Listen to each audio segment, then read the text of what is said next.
right, so the next part of the review is going to be practicing using JMP. So before we do that, let me just do a quick review of what we've done in JMP for units 5 through 8.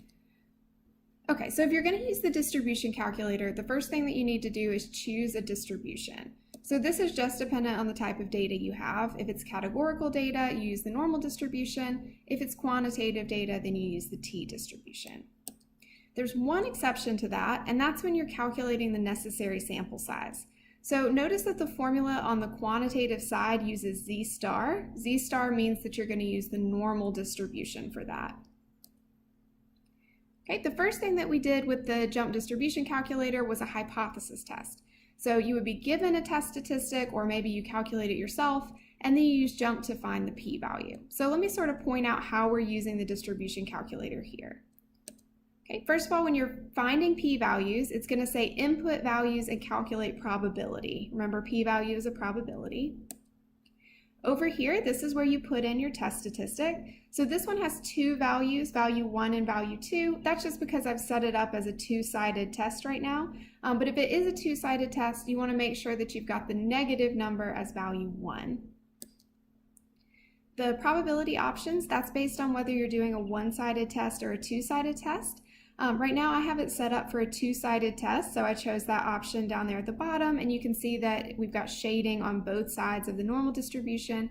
If you wanted to pick a one-sided test, less than or greater than, you'd use one of those top two options.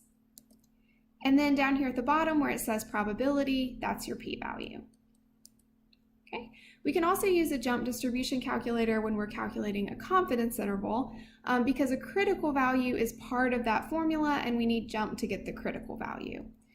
So notice how this one is different. The type of calculation says input probability now. For finding critical values, the percentile option is always going to be central probability. And over here where it says input probability, that's where you're going to put in the confidence level. So I have it 0.95 right now. That would be 95% confidence. And down here is my critical value. So it would be either Z star or T star, depending on what type of data I'm dealing with. So here I have it set for the normal distribution. So this would be Z star. This would be for categorical data. So what about doing analysis from a data file?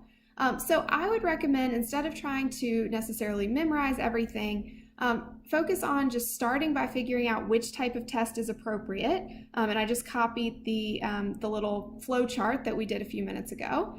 And then use your reference sheet from there on. So I've also included a copy of the reference sheet in the folder. So once you've decided which test you're going to do, you're just going to follow the instructions for that type of test. And I think that makes things a lot less stressful.